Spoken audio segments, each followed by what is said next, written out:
Welcome back to the third edition of Lifepoint Game Day. I'm Matt Brooks. I'm here today with Clay Miner and Quentin Williams. How's it going, guys?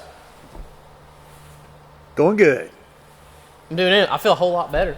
You do? Yeah. You had a rough week a couple weeks ago. It was awful. You were scheduled to be on the show and literally on your way up here. Threw up. Right. I wasn't going to go that far. I wasn't going to exactly say what happened. But there you go. Just ran to the bathroom and just puked it all up. It was kind of interesting because you walked back in as though you were going to join us until Quentin said you're not going to come up here if you're throwing up. And you just froze right there like you didn't know if you wanted to admit that you were nauseous that day or not. Well, I kind of didn't want him to know that I'd thrown up because I knew he wouldn't want me up here. I didn't. I had, I'm a determined man, so if I got something to do, I need to do it, so Quentin, he's a determined man. He's determined but weak of body. There you go. Determined of mind and weak of body. Hey, I'll take the mind over the body. There you go. A lot happening around Lifepoint this week as people are watching on this beautiful Saturday morning. Getting ready to, we're looking at the fourth sermon in this series, I think is where we're at now. And Clay, you and Quentin both will be teaching. Mm-hmm. You'll be teaching in the auditorium. Quentin will be over in the coffee house. A little preview of what we're looking forward to this week. Our attendance just plummeted. Yeah. You told everyone who's teaching this week. Coffee house is going to be great. Fifth sermon in the series, Matt. Fifth sermon in the series. That's all right. So we had an introduction. We talked about the enemy. We talked about two pieces of armor. Now we're going to look at the third piece of the armor. That's right. Pretty excited about that. Correct. That's right. Also excited about this afternoon. Talking about armor, and that's man camp's going to be going on tomorrow afternoon as you watch this. So where there'll be no armor, but there'll be an armory. That's right. That is true. Men, if you are watching today, go ahead and make plans to be at the last edition for this year of Man Camp, which is Range Day, out at the Bright Star Shooting Compound, also known as Jason Jackson's place. Indeed. And meeting out there at 2:45. I think Jackson said he wanted people to kind of get there starting at 1:30, and it's going to start at 2. I only missed that by an hour and 15 minutes. So I was meaning Mountain Standard Time. That's right. So you want to be there at 1:30 if you're in this time zone, and we'll be starting to shoot around 2 o'clock. 3 different speakers, hot dog bar, guns and ammo. Why would you not be there? Absolutely. Man, hot dog bar. You're up for that, aren't you? That sounds amazing. I ain't gonna lie. And I have heard several men say that they wish they'd come, but they don't have a gun to bring. There will be guns and ammo there for those purposes, so that should not be a limitation. Absolutely. Also, remember this whole week, next week, we're taking up food items for Blessing and Backpack. Ramen noodles! Ramen and Rice Krispies. It's got to be chicken flavor ramen, right? That's right. Chicken and beef? Well, we'll take any ramen, and if you happen to have bought the wrong kind, but if you haven't yet, we prefer the chicken ramen. And we find that in our testing with kids that it is the most flavor approved. Okay. Chicken one. Chicken. Yeah. Okay. Yeah. Chicken. Does not necessarily, again, mean that there's more nutrients. Now, as far as Rice true. Krispie treats go, get whatever flavor you want. Yeah, they'll eat any kind of that. Yeah. Okay. It's a good dessert. All right, good deal. What else we got going on? Is that it? Anything going on with our students' Clay, since we haven't seen you in almost a month on here?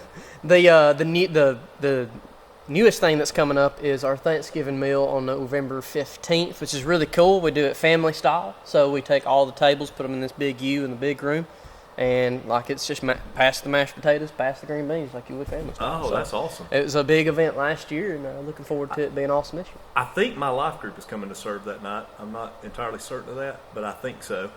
And so we'll probably see you that night. I'm interested to see how we fit 109,000 teenagers in a room for 100 people, but we'll see. I think last year we did 101 or 98, 101. I can't remember exactly, so it will be interesting. It'll be interesting to say. Good problem to have. To say the least.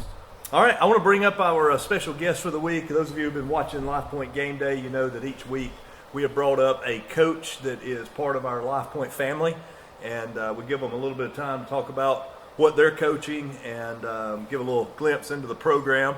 And this week we have a very special coach who is coming. It's kind of the Wish edition of Coach Prime, if you will, this morning. And so welcome to the stage, Anthony, also known as Coach Prime. Appreciate it, guys. Thank you. You forgot your helmet. I did. Let me You better grab that. Yeah. I mean, we can't go to all the trouble of having a prop and you not bring it up here. Oh, You were as forgetful as your offensive line, Coach. That's right. That's right. Thanks for having me on, guys. Appreciate good it. to have you.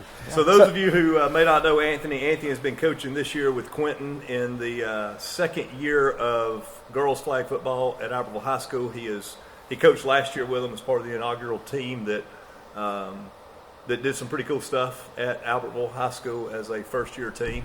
And then this year you guys became very young in a year, from what I understand. Had a lot of a lot of young underclassmen on the team. But Anthony, you're the offensive coordinator, I think. Is that correct? That's right. That's right. So tell us a little bit about. Most of our viewers are probably not incredibly familiar with flag football as a sport. They probably play. A lot of them have probably played it, but as a sport. Give us an idea. What has been your experience with girls flag football? So it's been incredibly fun. It's a new sport sanctioned by the Alabama High School Athletic Association. There's a limited number of teams right now across the state, but it's the fastest growing sport, I believe, in the state of Alabama currently. A lot of fun, man, getting to teach girls who may not be familiar with the game, the different terminology and different enjoyments I've had with football. Being able to teach that, coach that, it's been an awesome ride these last 2 years. We did have a lot of success in the first year, making the playoffs. We had our quarterback, Faith Burden, who got a full scholarship to Kaiser University to play with them. Second year, we were young. Defense was stout, was awesome. Offense was young, but we got a lot to look forward to. Awesome. So I had a chance several years ago to coach six-man football, which I realize is not flag football, but there are some similarities. And my experience, when I was talking to people, I said it is a version of football that also resembles basketball. Like, it felt like a lot of basketball principles in that it felt like every play was a fast break. Do you find the same experience in girls flag football? Is it really fast? Most of the time high score. Tell me a little bit about the dynamics of that. It can be. I think you have the ability to slow the game down with flag football, but I think for the majority it is kind of fast paced, and you definitely have to keep up, or it can get ugly really quick. Yeah, you coached with that. You were the head coach on the team.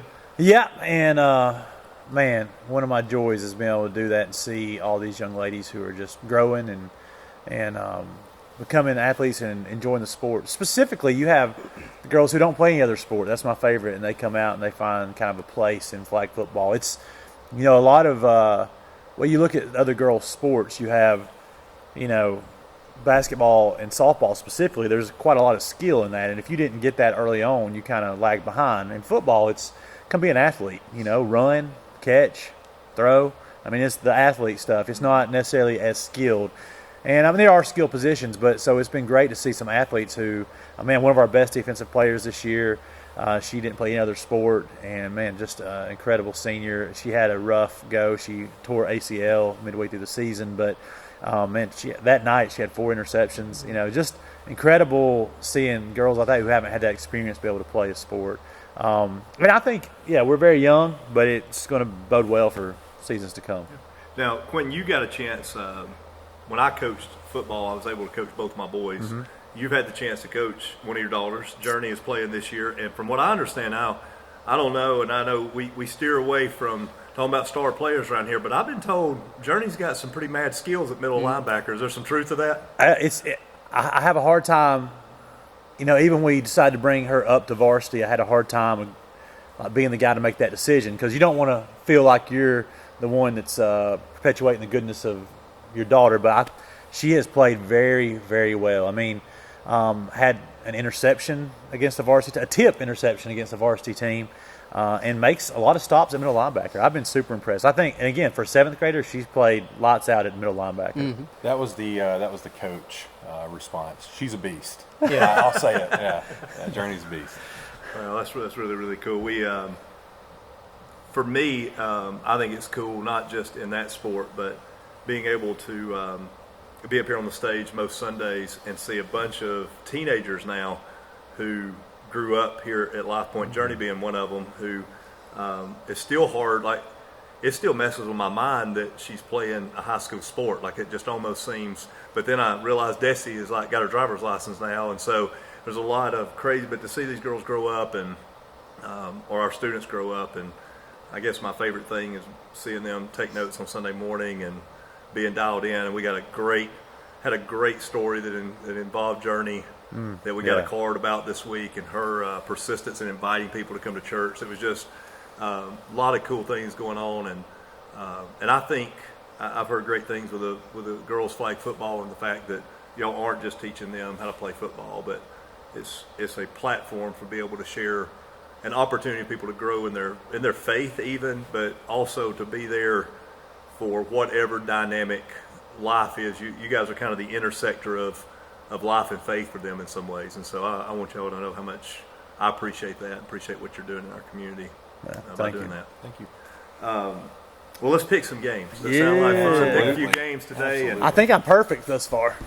you're not even close. You mean today? So far, since we've been doing this, I think you did get the headgear right. I'm winning at least. I don't think I missed one. What are no. Oh no, I did. I did miss. I missed winning. one last week. Was all. We need to count. We need to tally. That's what I was going to say. Do y'all have a record? We need that little thing underneath that says what our record is. Who was it that was playing Duke when you chose Duke? No, he didn't choose. That was me. I picked Duke over Florida State, and they did get beat. That was my long shot. But let me tell you what I didn't pick: Kentucky over Georgia. Oh, okay. Yeah. I didn't pick that one. Me either. Yes, you did.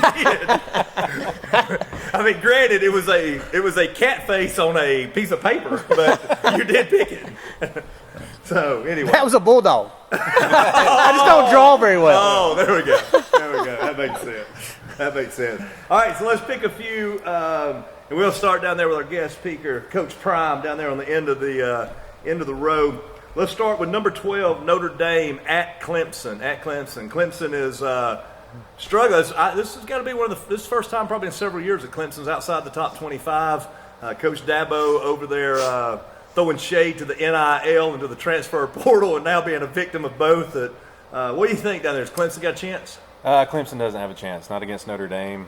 This is going to be the first time, I think, in several years where Clemson is not going to have a 10-win season. I believe I'm right on that. So I think Notre Dame runs away with this one. Sam Hartman at quarterback for Notre Dame, incredible athlete there. I think Notre Dame runs away with it. 15 years ago, I didn't know Clemson had a football team, and now I don't know they have one again. So I will go with Notre Dame on this. This one might be the hardest one for me, just simply because I don't want to say Notre Dame because I don't really like Notre Dame. But you look like they're a leprechaun. That's true. Wow. I'm just appreciate it. Wow.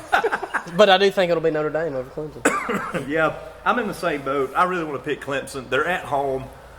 If they're ever going to play a good game, they play a good game in Death Valley typically. They are at home. I would like to see them keep it close.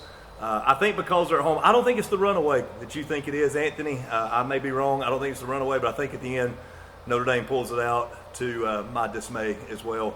I think Coach Dabo should have taken a job at Alabama when he was on the top end and been a graduate assistant or something. But I don't think he's taking Saban's. I don't think he's going to take Saban's job now. No. So, all right, up next in a battle of the top 25 over in the Big 12, Kansas State, number 25, taking on number 7, Texas.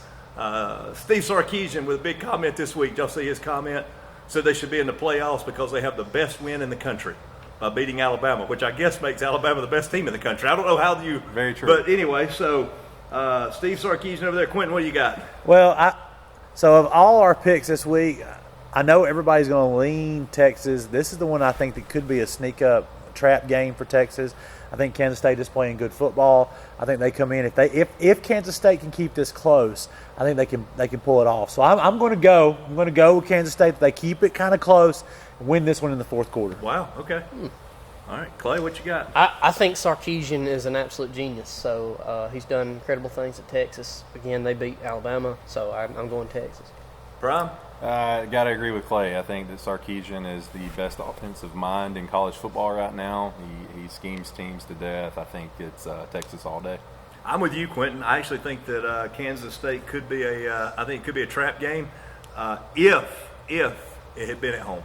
But I think the fact that they're playing in Austin, I think the horns will be up. I think the atmosphere there will be loud. I think Texas wins it. I think Texas wins it by 2 touchdowns. It would be nice if they didn't. It would be nice, but I think they're gonna pull it off. Back staying in Texas. Well, actually moving over to Mississippi, but Texas A&M at Ole Miss. Number 11 Ole Miss taking on Texas A&M. I got Ole Miss in this one. Y'all know I'm a Kiffin fan. I'd love to have a team. If Saban left, I'd like for Lane Kiffin and Steve Sarkisian just team up, just be co-coaches, and bring that back to Alabama. He's due for a slip up. I mean, Kiffin's got to lose one he's supposed to win. It's just his role at Mississippi. But I got Ole Miss in this one. Clay, who you got? I go Ole Miss as well, just because I like Lane Kiffin. Also, I think he is a genius as well, and so I think I'm going Ole Miss. Yeah, I got Ole Miss on this one as well. Man, Texas A&M's coach, I feel like he is struggling. There's a lot of talk on why do we pay this guy so much? Now we're locked in. People are losing interest. I think the morale's down in Texas A&M. So because of that, I'm going to go with Lane Kiffin Ole Miss. Maybe the single-handed biggest waste of money in the state of Texas is Jimbo Fisher's contract. I got Ole Miss. No doubt. Yeah, Ole Miss winning that ball game. No doubt. Don't forget, though. Don't forget. If A&M comes out and play, they have a lot of talent. They bought a lot of talent on that field and was within a score of beating Alabama. And some would say that Jimbo just got out coached there at the end. So wouldn't surprise me if Jimbo keeps it close, but just because of raw talent that's been able to be bought there. But I'm with y'all, Ole Miss.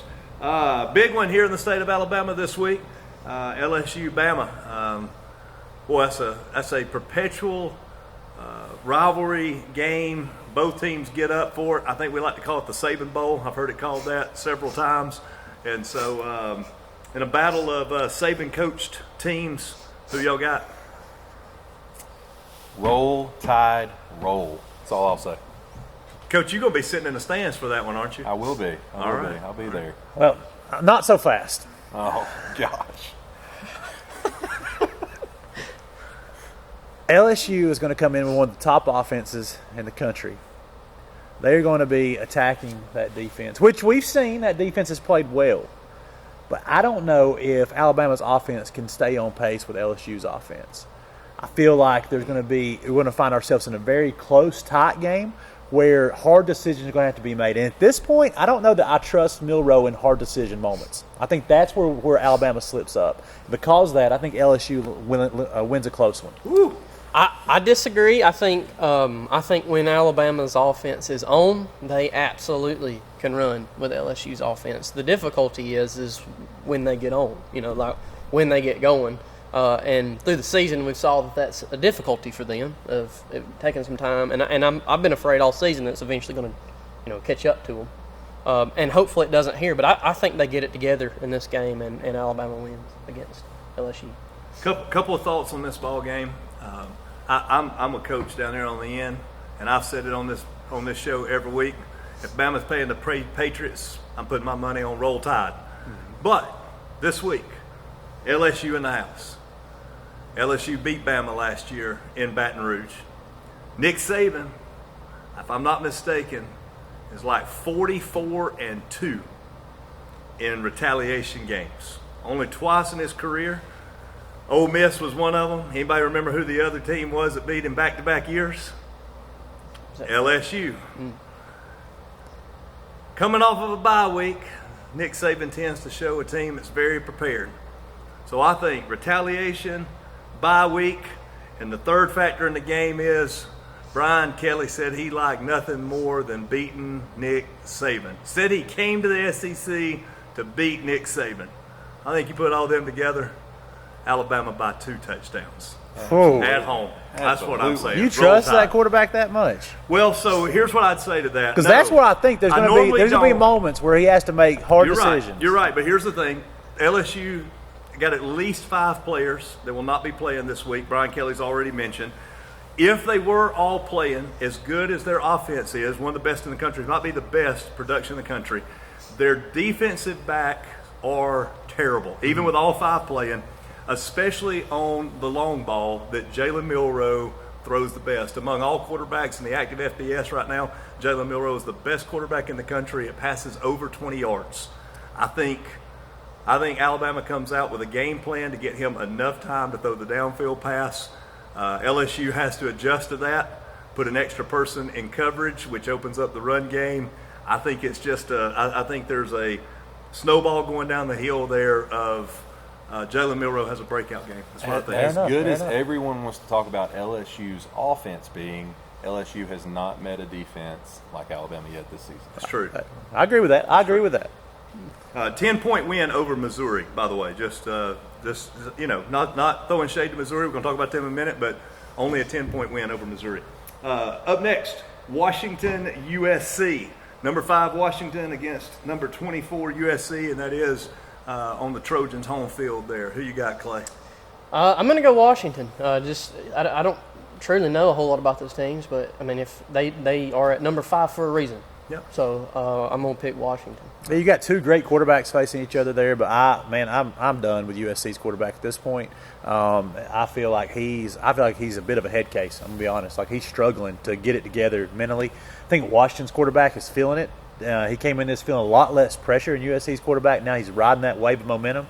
And personally, I love the Ducks, so I'd love to see Washington win on out and see the Ducks and then play each other in the Pac-12 championship. Okay. I think this game comes down to defense. USC doesn't have it. Washington holds strong. Washington wins the ball game.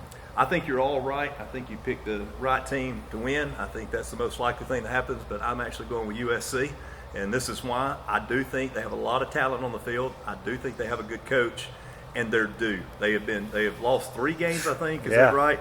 And I think when you have their quarterback is a good quarterback when he is good. Heisman Trophy winner last year. He is. Projected to be first-round draft pick.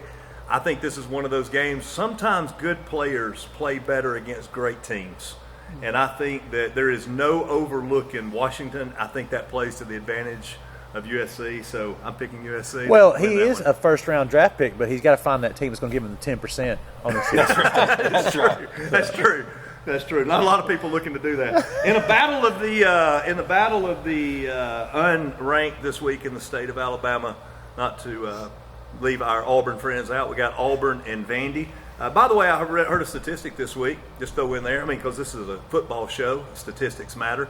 Did y'all know, if this is true, I did not verify, but I read that Nick Saban has more 10-win seasons in the last 15 years at Alabama than Auburn has in the entire history of their program. Brought the dagger out there. That's Wow. How about that? Is that hard to imagine? Now, by I the don't way, know if that's true. and think about that. It's That's true. And that is Tommy Tuberville era included in that, by the Wow. way. Who had a pretty good run at Auburn. So Wow. very hard about that. statistic for our Auburn viewers to listen to. But yeah. in case they didn't hear it, no, I'm Right, just kidding. yeah. I'm just kidding. I'm just kidding. But in the battle of the unbeatens, Auburn versus Vandy. Anybody got anybody other than Auburn on that one? I think Auburn's got Auburn it handles that. Has Vanderbilt ever been good? I've got Vandy. at baseball. You got Vandy? I'm picking Vandy. Oh, Really? Wow. I'm picking Vandy. Vandy is a very well coached team. It's at Vandy. Yep. And the construction at the end of the stadium is going to distract Auburn, and they're going to freeze. I was going to say, does Vandy have less, because of that construction, are there less people in the stands right now than there was during the COVID year? Vandy had people keeping their stands? They I thought they went in their classrooms. They announced that they were remodeling the end zone, and everybody went, yes, so? You know, I've never met a Vandy fan. Really? I don't know if they exist.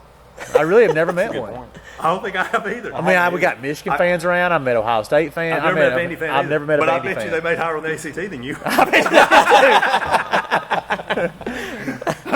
Missouri, Georgia, number 14, Missouri at number 1, Georgia. Missouri's only losses to LSU and only by 10 points. Greatest season ever for Missouri since they've been in the SEC, by the way. And I'm going with Missouri with the upset, not because I think they can beat the Dogs, but because I really want them to. Yeah. I'm just wishing it upon them right there. I think the Dogs are going to probably beat the brakes off of them, but I'm just hoping for it. Missouri, all the way. I'm going Georgia just simply because it still feels weird that Missouri's even in the SEC, and I just don't think they match up to Georgia's defense or offense to me. Yeah, I have to agree with you, Clay. Just like I called Georgia beating Kentucky, I'm gonna call Georgia beating Missouri in this game this Saturday as well. Woo! Look, I think Missouri's having a great year. Doing well. I would say for Missouri. Don't forget, Missouri's made it to the SEC championship already in their time with the SEC. But I think Georgia runs away with this one. Maybe close in the first half, but Georgia dominated. Did they play Alabama that year in the SEC championship? Yep. We're also forgetting that Georgia kind of struggled with Auburn a little bit. Yeah, that's right. Which I think was the wake-up call for Georgia because they ain't struggled with nothing since. Yeah, That's true. So, all right, and then one more before the game of the week. We got Cal at Oregon with your Mighty Ducks over there, Q. Cal at Oregon. Oregon sitting at number 6, which, by the way, is that the highest ranking team with a loss is Oregon, or the first 5 losses? That may be true. Oregon did lose to Washington in a close game. I think they lost by, at the very end, lost by a point, too. So who have we got up front? We got Georgia. Oregon. We got Georgia number 1, undefeated. Michigan number 2, undefeated. Ohio State number 3, undefeated. I don't know who number 4 is. Oklahoma. In all Oklahoma fairness, lost, didn't it? Michigan probably stole that ranking, but I mean that's. That's great. Number 4 is Oklahoma undefeated. Number 5 is Washington undefeated. So Oregon is the highest ranked team with a loss. Interesting. Yeah, I think Oregon, look, other than that Washington game, they've been pretty dominant in all their – even the Utah game this last weekend, they did not seem to struggle hardly at all. So I think that you're going to see an Oregon team that comes out and controls this one the whole game. Definitely going with Oregon here. Big Dan Lanning fan. I think he's a great coach, and I'm also a huge fan of anyone that gets away from Auburn. So Bo Nix, hope he has an incredible game. So I'm going Oregon. I go Oregon as well. I mean, is Cal even ranked? No, not at all. So, I mean, that should be obvious. Yeah, Bo Nix is what makes me not want to pull for Oregon because I don't like anything that came from Auburn. And but I love Oregon. I was able to go out and hang out with Quentin and Eugene and be around Autzen Stadium. And there's not many places in college football that's as electric as that stadium on a game day Saturday. And I think the Ducks are just rolling. And I think Dan Lanning is interviewing to be the next head coach at the University of Alabama, and I think he's going to keep it rolling. So, roll Ducks. Yep. I think that's what I'm seeing. Game of the week this week with the pick. This one bears more weight, which is why Quentin is losing in this thing that we got going on because he lost in week 1 on the game of the week. Number 16, Oregon State at Colorado. The Beavers take on the Buffaloes. I haven't watched much of Oregon State this year, just to be real honest, because I don't really like them that much. And these West Coast teams want to play at times that I don't want to watch football. Not even sure what time the game is on this one. But, I see Prime struggling, I'll be honest. I want them to win. I want to pull for Colorado on this one. But I think when you get to the point that you're publicly calling out your offensive line in a press conference, I understand why he's doing it. I think he needed to do it. I think it's going to result in him picking up some great offensive linemen in the transfer portal. But I think it means it is going to get way worse before it gets better. Hard to get guys to play for you when you have said that they don't even deserve to be on your team. Yeah. And I know it all starts in the trenches. And so I got the Beavers on this, and I just don't think that the Buffs have what it takes to play with them. I'm going to go Colorado. Just simply because I like Colorado. As to whether or not the talent. The state or the team? The team. And the state. Okay. I enjoy the state as well. But specifically in this instance, the team. I don't know whether or not they're good enough to beat them, but I like them better, so I'm going to Colorado. I'm going with Colorado. I think obviously Prime responds. I think he was calling out his offensive line to fire him up. I think they come back motivated at home, and I think Colorado runs away with it.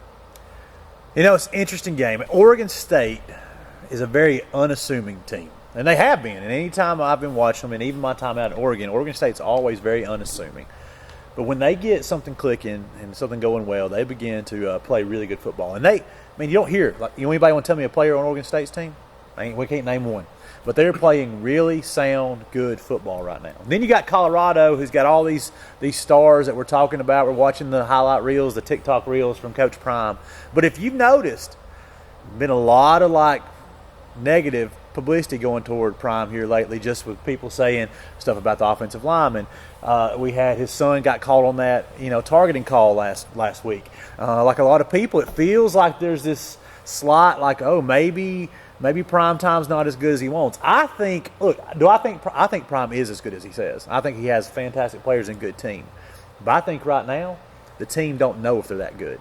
And I think Oregon State knows who they are. I think they're coming to that game knowing who they are, playing with teamwork. They're all for each other. And because of that, here we go.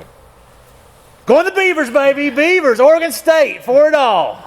All right, it's good to have y'all joining us today.